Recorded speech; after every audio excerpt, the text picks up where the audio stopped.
สบายดีไปดุดเนาะคลิปนี้ก็อยู่กับสอนเป็นการใช้สิ่งเก่าคลิปนี้มาไทยหน้าสิเกินเลยเนาะเขากลับมาอัปเดตให้คลิปนี้อยู่กับ EP 2เนาะเมื่อวานนี้เป็น EP หนึ่ง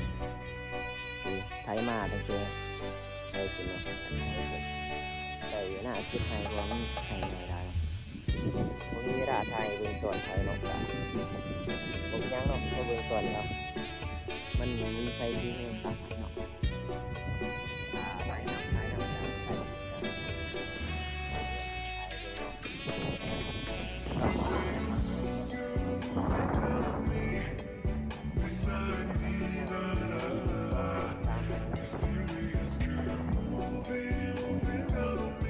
อัปเดตไปเรื่อยๆเรื่องมันเป็น